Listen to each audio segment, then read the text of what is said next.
Hey, and welcome back to Content is Profit. This is Luis, half of the business, and I'm welcoming you to this incredible start of 2025 in the 10 episode series on where we go all the way from frameworks to how to monetize your content in a very specific way, even how to outrank Google or how to land your dream sponsors. So I think these 10 episodes are going to really help you. If you haven't listened to any of the other ones, go back, and they start on January 3rd all the way to January 12th. So super excited to share this with you. Enjoy. We've got some Hey, I'm Luis. And I'm Luis. And you're listening to the Content is Profit podcast. A little personal story here. When we had our first online client, was somebody that we looked up to, and that person had a coach. And I was like, one day I would love and be honored and be very lucky to work with that person. And that is the person that we're bringing you on today. She helped us navigate a lot of conflict. She helped us work through a lot of, friction with our team, personal relationships. She helped us make the decision of purchasing this studio, navigating all of that, and so many more things. It's crazy, guys. And, she's bringing the fire today. And she's bringing an opportunity for you, the listener, the watcher, to go and check out, her process and what she does, which, firsthand, we've experimented. So please welcome back our dear friend, our Content is Profit Hall of Famer, our mentor, our coach, Katie Richardson. Katie. Hey, Luis and Fonzie, you guys know.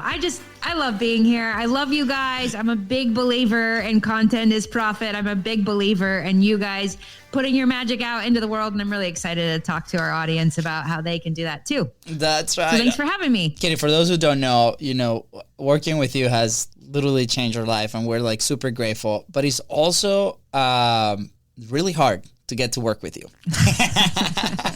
And that's on purpose, right? You talk a lot about, the mistakes that CEO make with their teams and how to overcome this. What is actually that number one mistake that you actually see with CEOs in general, that the people that you work that are very high level? And maybe we can start there. That's a great question.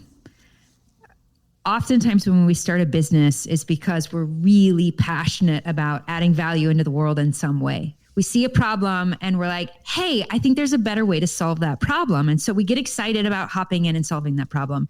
Entrepreneurs are really hard workers. They're committed, they're dedicated, they're super disciplined. And so in the beginning, we hop in and we do all of these things ourselves. And at some point we become maxed out and we can no longer do it all on our own. So we hire people and we, unfortunately, kind of keep doing it all ourselves, but hey, you just figure out what needs to happen over there and stop asking me questions, and can't you make a decision over there? And so the mistake that I see entrepreneurs making is they are scaling, growing their business, hiring employees, but they're not showing up as the leader of the business. They're still continuing to show up with their old operating system. That's what I call it. Just like old software, right? When the phone starts to lag, you soon get a notification that says, hey, your apps are crashing because you need to update the software. And the same is true for an entrepreneur. To grow your business, you have to operate differently, and therefore you need a new operating system. Yeah. I obviously resonate big time on this, right? I think there was no operating system when we started working together. But we see it a lot too with the people that maybe are coming to the studio now. We see there's these two extremes, right? You see the creators, right? That people obviously involving in content and they want to build something out of that. And then you also see the companies or the entrepreneurs that want to become creators, right? So somewhere in the middle, the people that we help kind of fall in there. And we've seen more and more the people that are actually creators that, have a skill or they're really good communicators or something, and they start building that business, right, side of it to obviously support their passion or support their families or their teams. And that's when that, app starts crashing, right? And you start okay, am I actually worthy, or am I actually the right person to do this? Yeah. Why am I even doing this? right? So one of the things that, you know, really helped me personally was the North Star, right? We talked about this many, many times. It's like, what is like that one thing? What are we driving towards, right? Can we maybe like dive in a little bit more on that specifically? Because it really helped me kind of reset every single time that doubt crept in, or when, you know, you had some questions like, where are we actually really going? And it created these guardrails to make a decision that eventually, you know, started moving the thing forward again. I was interviewing somebody recently on my podcast, and she had a really interesting professional journey. She actually started out doing African safari tours. Wow. And she told me that if you are leading a tour on the African safari by foot, you will start walking in circles. The land is so flat that your dominant foot is going to step a little bit further than the other foot, and eventually you'll be walking in circles. And so you have to have a point on the horizon, and that pulls you out of that walking in circles mode. And it might seem a little silly, but the same is true for entrepreneurs. And in order for you to lead your team, you have to have a vision of where it is that we're going. And specifically, you asked about the North Star. The reason that works, and it's so essential, is for you to move out of your old operating system and expand into this new operating system. You're going to push up against your current capacity. And man, it's uncomfortable. It's really uncomfortable.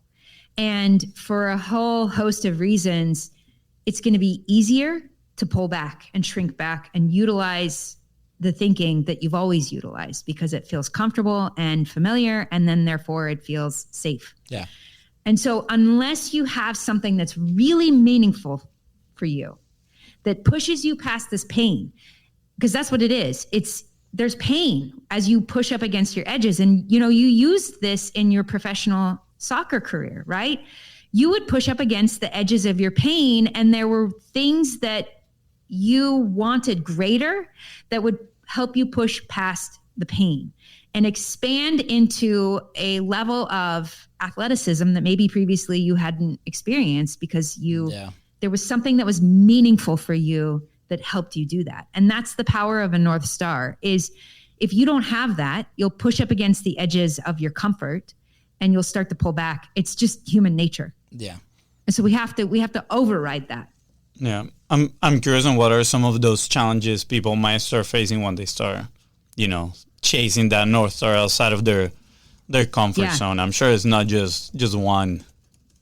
No, and in fact, they're really surprising, and they're really, really simple. I'll give you a really timely example. I have a client who he's building a solar company, and he had an initial buyout, but he's still part of a longer term goal. They're building $1 billion business. And in order to do this, he's got to step out of the doing in the business, and he really needs to lead and empower his team. So he needs to hire the right people, and he really needs to set them free and empower them to utilize their unique gifts and talents in their different roles and positions. And that means, let's just call him Peter, for example. He wouldn't mind me using his name. I'm just going to call him Peter. You know, part of what got Peter to where he's at is he was the guy out there pounding the pavement, right? And he was very good at it. And now he needs to empower the people who are pounding the pavement. And so he's got to shift into a new operating system. And what's interesting is the edges of that are really deceptive.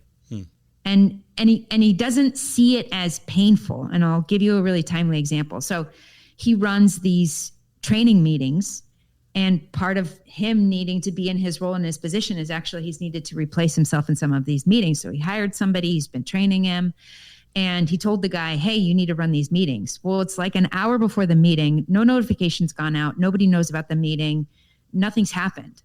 And so he hops in, he messages everybody and says, hey, we were going to try and do this meeting in person, but clearly no one's planning on that. So let's just hurry and do a meeting over Zoom.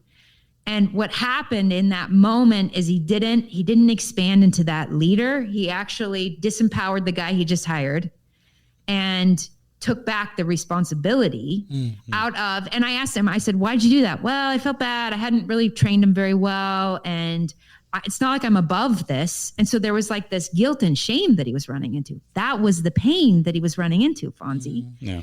And it's interesting because it's like this wolf in sheep's clothing. And it's, again, like the thinking of, I'm not above this, I'm not too important, that I'm not willing to send everybody a message. It's not that inconvenient. That's how he was viewing it, but that comes from his old operating system. And his new operating system needs to empower his team. But can you see how like he actually disempowered his team and he trained them to not trust themselves, and he trained them for him to be the silver bullet, and he needs them to be the silver bullet. Yeah. So can you see, it's like, it's so interesting because he wouldn't have said that was painful and uncomfortable for me, but for him to not send that message and for him to sit in the discomfort of, I'm not above this and I'm not going to do it. That was his pain that he was actively avoiding. And that's what pulled him back. Yeah. You know, as I'm going through so many scenarios that something similar happened, right, with us, or me personally, right? And man, it was painful, right? But on the other side, you do see, you know, when you actually bring awareness to the situation and be like, what's my new operating system, right? Does this align to the objective that we're trying to achieve? Does this align to the person that I'm trying to grow into? It's so worth it, right? So, you know, I encourage people to kind of dive into that, of course. And then also I go through, man, we worked so hard to hire a first team, right? It was one of those moments of expansion, of like learning a ton. And we probably had the worst first team story ever. We can dive into that later on a different episode. But then it turned out like the second team kind of started growing, and you know, we started developing some habits, some good, some not so good, and we're still navigating through that, right? But there's a lot of opportunities in our in the last couple of years that we have to course correct on those behaviors, right? So how can people start, you know, first identifying those issues with their own teams, especially, you know, we talk a lot on content teams, and for a creator, like to start focusing on one of those 6 levers, and obviously one of them is production, and you're going to have to start dealing with people if you want to scale to a certain degree, right? And maybe some of these bad habits start developing, right? How do we start course correcting? What are some of the things that we need to start looking for as leaders to identify them and then continue on that path? Yeah. My objective is to empower an entrepreneur, a founder, a CEO. That's my objective. And so I teach by principles. And when I can teach somebody principles, they can make decisions, and they even decide what tactics they're going to utilize. And so with that in mind, I do have frameworks that I teach people that gives them clarity, guidance, and direction on how to operate with their team, and like where they need to jump in and where they need to not jump in, and how they're contributing to the dysfunction of their team, and what it is that they're doing to create the dynamic within their partnership that maybe they're frustrated with, or why are they actively losing their best customers right now? Like maybe there's a way you're contributing to that, or something you could actively be doing to prevent it. So my objective is to empower people. And what's really cool is my background is in product design. And that means that I approach things very differently than a lot of your typical entrepreneurs and CEOs.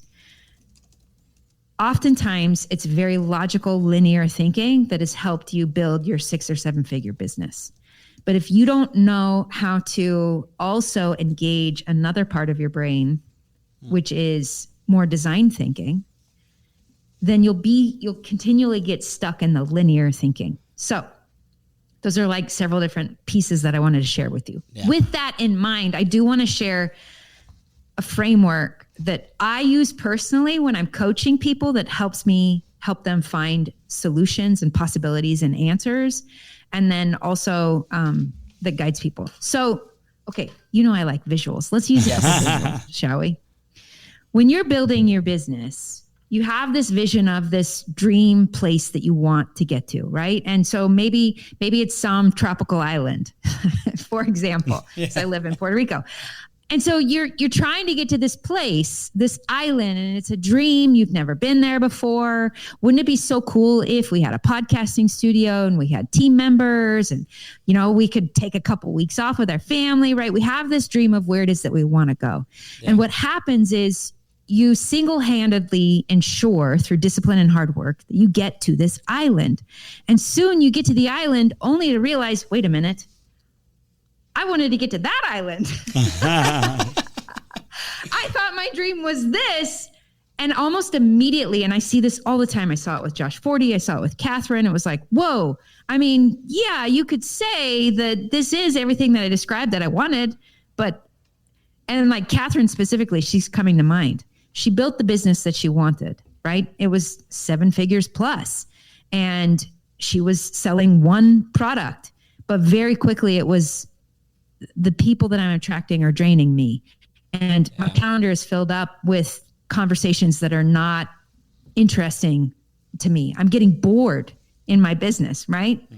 And so we get to the dream location only to realize there's actually some major components of our dream destination that we're missing in our previous definition of where it is that we want to go. And so the beautiful thing is you don't have to freak out when you get there. You just realize, oh, actually at this point, now we just need to make a few tweaks. That's it. We just need to make a few tweaks. So what are those tweaks and how are you going to determine what those tweaks are? I have a system. It's called the Vital System. And these are kind of rails and guidelines to direct you into finding the actual dream destination. Okay. So the first one we've already talked about, which is vision. You have to have a vision of where it is that you're going. And it's interesting because you can't have the vision so defined that there's not room for your team to contribute to the vision. Mm-hmm. In a sense, you need like a really good outline of where it is that we're going. And then you need to hand colored pencils to your team and say, what color should we make the sky? And what color should we make this building? And what color do you want these flowers to be? And they need an opportunity to be a part of building out the vision.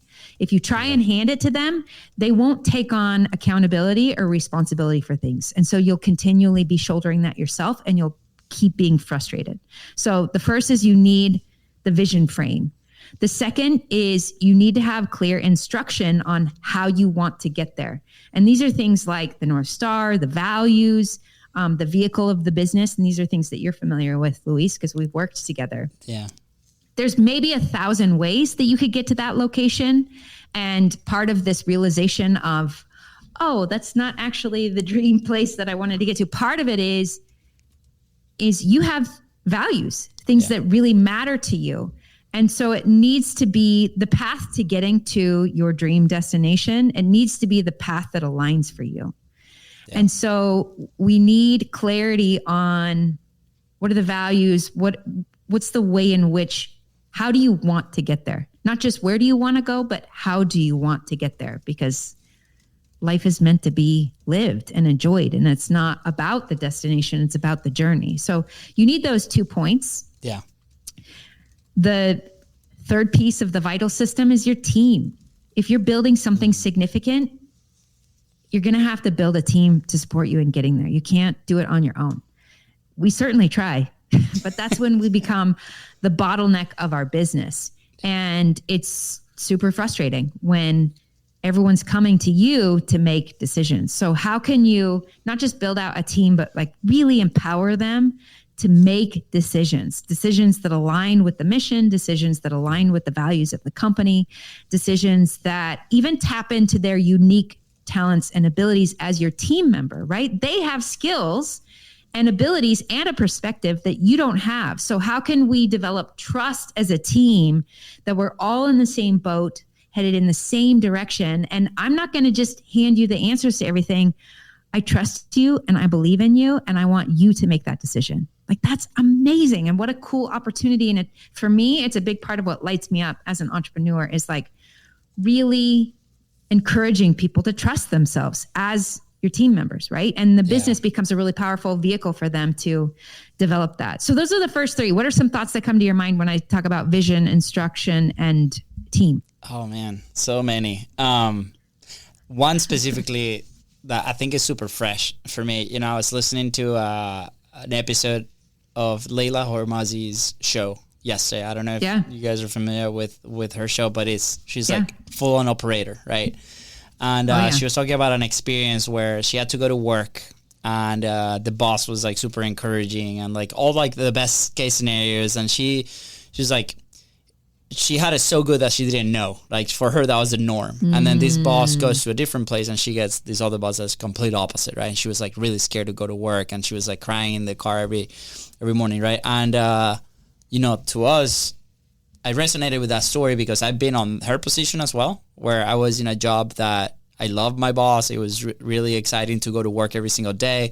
And then I also, that same job completely flipped on me, and it was like, wow, this is like really crazy experience. And that's what led me to, I want to do my own thing.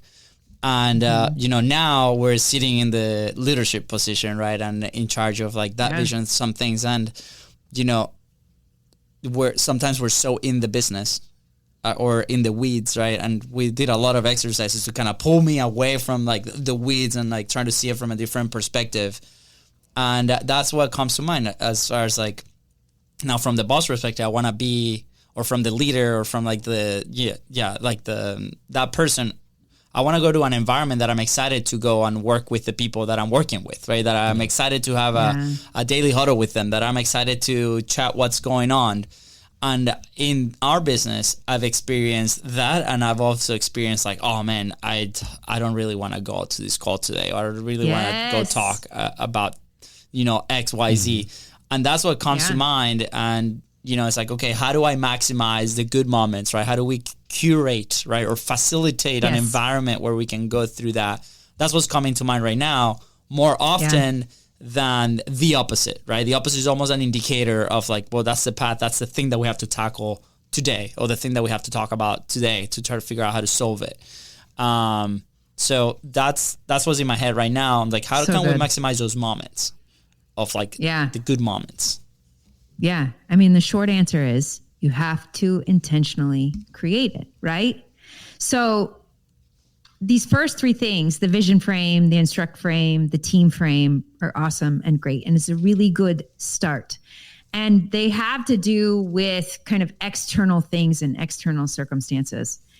And what's interesting is that is not enough. There needs to be work happening internally as well. And these are the places in which we'll kind of bump up against our own fears, our own insecurities. So to illustrate the next one, I want to talk about a client that you guys know, Josh Forty. When he first started working with me, there was so much of this, like, I don't know what I totally want. And he was just he knew how to work really, really hard, and he had a ton of energy, and he was willing to try and do a lot of different things. And it was time to like really focus and channel all of that energy and effort. And part of my conversation is, I need to know what's going on inside of you. And, you know, I asked him, who are you? And it was interesting because he really struggled with that question. He was like, I don't know what you mean. Like, I'm a Patriots fan. I'm a funnel hacker. And, you know, it was all these kind of, again, they were all external things. And I was like, no, you the man, who are you? And what's interesting is, you know, we hear this phrase, fake it till you make it, right? We kind of, we buttress up our own self-confidence, and yes, it's uncomfortable, and we start building our business. And it's almost like we're building this Jenga tower. But in order to build the height of the Jenga tower, what are we doing? We're stealing from the foundation, right? And eventually what happens over time is you steal from the foundation, which is essentially what was happening for Josh. When you steal from the foundation, what happens over time is the foundation weakens and the building can't stand anymore. And that's where he was at. And I was like, you need to know who you are. And it's a decision, and it's a choice that you make. And then you need to use what you were talking about in the beginning, Fonzie, use truth of action.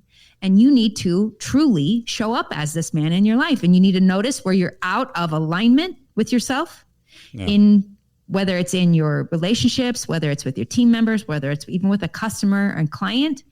And if you can stand in the truth of those things, then in a sense, it's like we're going back and we're plugging in all the holes of that weak Jenga foundation, and we're strengthening the foundation. And so as you build a vision and a team, and you're instructing them, you have to have a solid foundation with yourself. And so what does that mean? It means the fourth component, which is alignment. You have to align with yourself. It is the source of your strength and power as you push against the edges of your past experience and your past capacity. And you need that strength so that you can stand in confidence with your team, right? And it's not that fake it till you make it, disempowered, pretend confidence. It's real confidence. Yeah, it's confidence in who you are and how you're showing up in the world, and choosing to be that man, that woman. And there's so much power in that. And it starts, yes, with self. And as you guys experienced, when we first started working together, I could see there were things that in your partnership were being avoided. Yeah. And so that's what we did, is I first had to get each of you in alignment with self. And then when you're in alignment with self, then you can start to create alignment in your partnerships. And so this is an essential piece of your journey in creating something significant in the world. You have to understand that self-alignment piece, and then you have to understand how to create alignment with team members, business partners, customers, everybody, right? So it's internal self-alignment, and then it's also this external alignment with others. Yeah, that's interesting. One of my favorite phrases as of when I started dating my now fiance was is, what doesn't get says, create distance, which I feel after this conversation, it can also translate to lack of truth creates distance, right? Or lack of truth creates disalignment. And that starts with yourself, right? Being truthful with yourself and holding yourself accountable, which is also part of that conversation that we've had in the past, right? On what are those values that you have and catching yourself. Now, where I see the challenge, right? And I've seen this personally multiple times, and I feel like I see it in other people. And I think you can speak a lot of truth to this and really help people is, when people are stuck in some behaviors for years, right? And maybe they want something, but they don't quite yet believe it. How do they move beyond that, right? Like, how do they stay truthful to themselves? How do they hold themselves accountable without bouncing back into old behaviors? I was just training a client on this just this morning. Too often we show up and take action because of what we're feeling. And that's great and awesome when our feeling can line up with what we know we need to do. But at some point, we have to mature beyond that, and we have to grow up. And like you guys experience this as you have significant business partners with each other. And, Fonzie, you'll experience this as you have kids. There's a lot of days you don't feel like being the dad, but when you choose to have kids, you take on that responsibility. And so, I don't feel like making you breakfast today, but that's my responsibility because you're two. Right? So you learn that I have to, you have a decision to make. That's where you push up against the edges of your current capacity. So this client that I was talking to today, he has these meetings that he's having to go to with some of his business partners. And he was like, Katie, they're so boring. I just want to rip my eyeballs out. And I was like, hold on a second. We need to talk about this, because I get it that you don't feel like going to this meeting, but you have a contract with these people and there's a partnership there, and you've been trying to force yourself to go to these meetings. You need to stop forcing yourself, and you need to choose, it's time to grow up and choose to do it. And the feeling will eventually follow.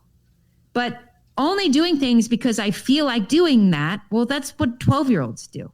And it's time for him to grow up and be the man that I know he is capable of being, and that he tells me he wants to be. And it's time to start taking action, and the feelings will eventually follow. But for me, it always comes down to when I push up against that, and there's something inside of me, and I experience this too. There's something inside of me that's like, I don't feel like doing that. I call it my inner teenager. We talk about an inner child, but I have an inner teenager. And let me tell you, she frequently doesn't feel like exercising in the morning. No. And so I can like engage with that inner teenager and be like, okay, yeah, you're right. We don't feel like doing it. But I know I have to pay the price of that long term. And so I've made a decision on who I want to be in my life. And it's a woman who makes commitments and promises, including to herself, and takes action because of those commitments. And there's power in that. There's tremendous power in making commitments and then taking action on those commitments and promises that you've made with yourself. And too often we will extend that commitment to other people, and then we give ourselves a pass. And what happens over time is when you don't give that level of respect to yourself, you start to erode trust with self. And if we can't trust ourselves, who can we trust, really? Yeah. It's a really dangerous game to play. So this is about making a decision on who you want to be in your life, and then taking the action required to be that individual. It's the opposite of fake it till you make it. It's design, it's creation, it's self-creation. And it's a commitment to a version of you that maybe previously hasn't existed. Maybe every time, maybe you have tons of proof and evidence in your life. And when I'm saying you, I also mean me and all of us, right? I'm not just talking to you. But like, we might have lots of proof and evidence on other times when I've made commitments and then I've fallen short and I haven't followed through.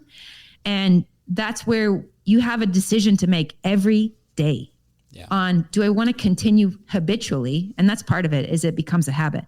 Do I want to continue to habitually be the person I've always been?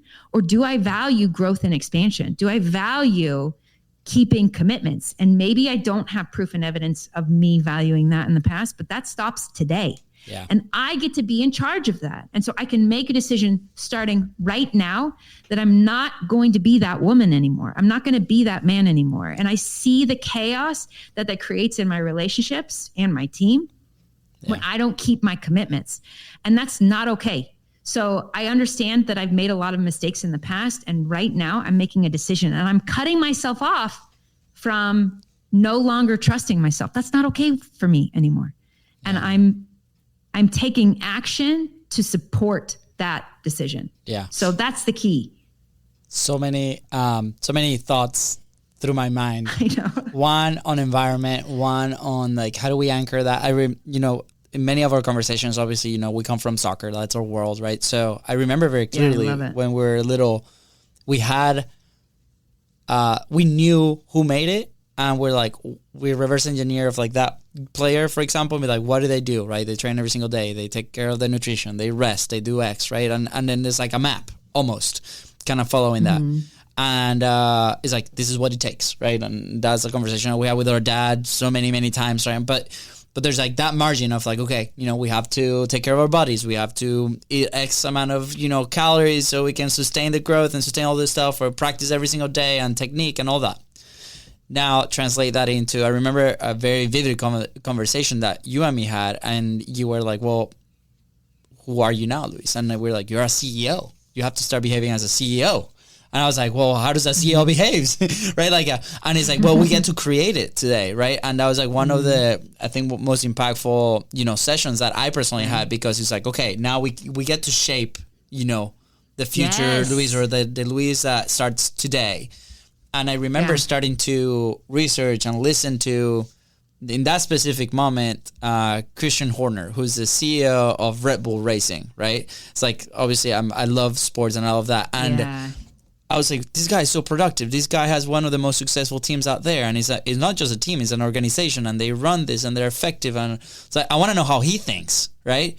And I think we had a conversation on that. It's like, how do we anchor, or how do we find that person that is doing maybe something close to what we want to do as well, and start reverse engineering that? And he doesn't have a book, he doesn't have a course, he doesn't have all this stuff, right? So it's like, finding the trail on how they behave, or like grabbing these clues and start piecing it together with our own things and our behaviors on how we want to do that.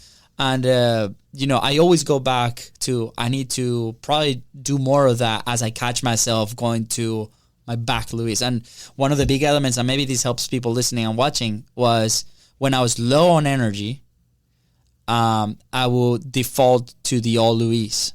Versus when I was high on energy, I would, it was easier for me to become the new Luis, right? So we're like backtracking that. We're like, okay, well, what's the cause of me being low energy? Well, going to bed late or going to, all this stuff. So, okay, perfect. If we solve that, then I'm going to be high energy. Then it's going to be easier to become the new Luis. That's very tactical on that side. That was my specific case. But I encourage every single person to kind of go through those elements. Yes. I love that you're speaking to our audience because is it okay if I speak to our audience right now too? Please. Just for reference, the reason I'm doing what I'm doing is I've built my own significant business. It was a multi-million-dollar international company, built it for 7 years. My husband was my business partner. We had product that we were shipping to 2,000 stores in the US and distribution in 26 different countries. We've been featured on the Ellen Show, the Rachel Ray Show, the Today Show, on the cover of Entrepreneur Magazine. And I saw how I had figured something out in the business realm that had the business on this flywheel of like a continual upward spiral, right? And yet, personally, I felt like I couldn't keep up and it wasn't sustainable for me. And I felt like I was in this double bind where I was excited about the business that I was building. I felt really passionate about the solutions that we're putting in the world. I saw the good that it was bringing to people's lives. But personally, I felt like my life was kind of chaotic and I wasn't being the mom, the wife, the woman of God. I just wasn't I wasn't getting enough sleep, right? Mm-hmm. So I was really torn and conflicted. And as I looked out into the world and I read books and I read magazine articles, the solution to my problem was not clear and it wasn't out there. And I was really disappointed and sad. And I remember being at the precipice of, do I need to give this up? My business, my brand, the companies that I feel strongly about, because it was at that point. I knew if I continued to move forward in the way that I was operating, it wasn't sustainable. And I would someday regret prioritizing my business. Yeah. And that terrified me. And in that moment, I had an insight. And of course, it's visual. My life felt like chaos, right? But I had figured something out in my business. Like the business, there were a lot of things about the business that actually were working. And I realized it was my design thinking. I needed to turn it on myself. And I had applied my design thinking to my business, but I needed to turn it on myself. And I felt like I was being pulled in 1,000 different directions. And what I needed to do was I needed to align all of my targets so that when I was taking out my bow and arrow and aiming, that it wasn't all of this lost energy and effort in trying to orient myself and understand distance. I know this is really visual, but the visual I'm showing people is like one has really scattered targets that are just all over the place. Yeah. And then the other, all of the targets line up. And I had that visual, but I didn't know what the answer was.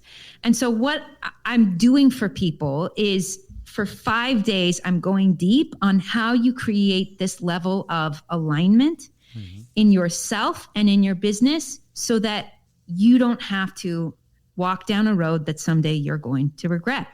And I couldn't find the answers. And so through so much trial and error, prayer, scripture study, I had to figure it out on my own. And I just feel like entrepreneurship is lonely enough. And so I feel really passionate about empowering purpose-driven entrepreneurs with these frameworks and systems so that they can be empowered to go do the things that they feel called to do. Yeah. And I don't need to be the hero of your story, but if I can just teach these to you, then you'll be empowered to do that. And so what we're doing is we've got a virtual event. It starts April 22nd.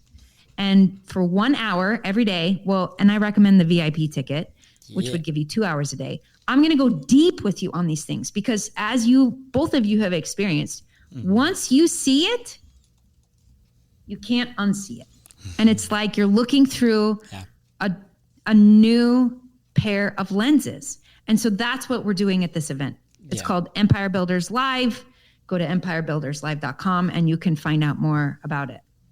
So good. And then I can speak firsthand, guys, like obviously I've seen firsthand the results that, those frameworks allow us to do. I mean, we grew year over year, 30 and 40% in our business, more opportunities, more conversations, more connections, We grew as people. Fonzie found a fiance. Many things, and it's. I highly encourage every single person to go to the link right below, empiresbuilders.com. Empiresbuildinglive.com. Right? Is that it? No. Empire Builders Live. Empirebuilderslive.com. That was definitely on purpose, so Yes. you pay attention, listener. And come hang out, I'm going to do my best to be there as well.